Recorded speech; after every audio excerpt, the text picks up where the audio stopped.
Palm Springs is a beautiful place. Its desert is raw. It's a place with a history of using architecture to both protect and connect to that raw beauty. I'm Rich Nowicki. And I'm Brian Leonard, and we're the project architects at Baker Nowicki Design Studio for Palm Springs Unified's most recent school development, the Agua Caliente Elementary School. When we started talking with Palm Springs Unified about their campus, they brought up the history of the local neighborhood. Why don't you talk a little bit about modernism and its role in the community and how it applied to this campus? So modernism is, Palm Springs, as we know, is the home of the modernism movement, the mid-century, and we all celebrate that greatly here. And this community itself, the Dream Home community, was built starting in the early 50s. And of course, the idea behind this community was that there were so many people that had come to Palm Springs, and it was growing and working. Remember, we're after World War II, and you've got that growth spurt happening. And the Dream Homes was an opportunity for people to be first-time homeowners. And what was so far thinking, I think, at that time was they knew the school was the center of the community.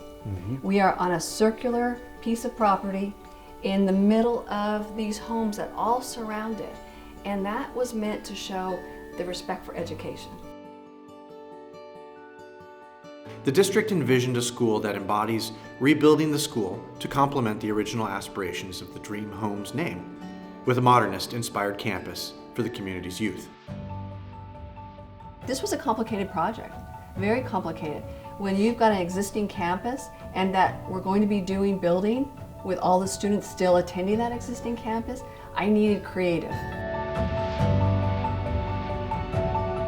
In the desert, courtyards are a critical feature for success on a campus. The buildings provide shelter from the wind and desert sand, and they also help frame views to every student's neighbor, the San Jacinto Mountains. Even though with the way your buildings are and such, a two-story building, especially this design, it draws your eye up and it draws it right to the San Jacinto Mountains. And I think, that's what helps everyone truly, and the first thing the teachers said, oh my God, look at the views here. And these are teachers that had been here 20 years and had never seen the view from this property. And what's interesting to me about that as an architect is it's fundamentally the same view that you get if you're a block away, but if it's oriented and it's framed properly, then it shows itself in a different way. You're absolutely right, and it's the word framed. How that's framed to bring your eyes up to that view, I think that makes a huge difference. Yeah.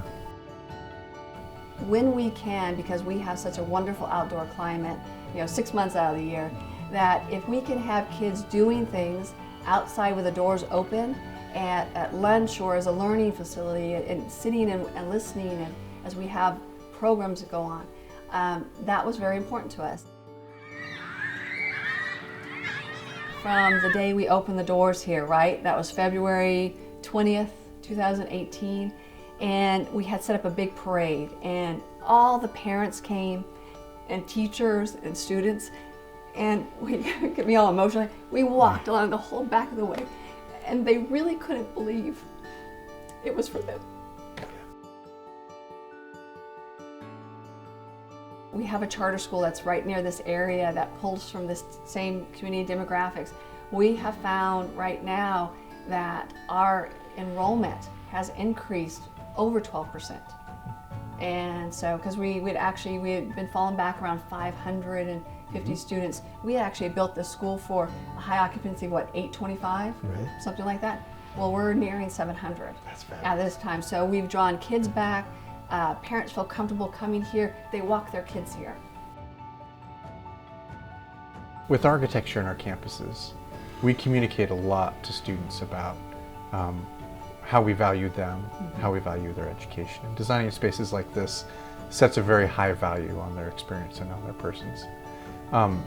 It also is an opportunity for you as a district to communicate what your value is and what your intent is with the community. If you have an opportunity to share with your community, what is it that you're trying to say with projects like this? This school is meant to respect and honor those that attend here and those that live around it. We want it to be a space that's all about learning forever, and that we're going to make the lifelong learning happen here.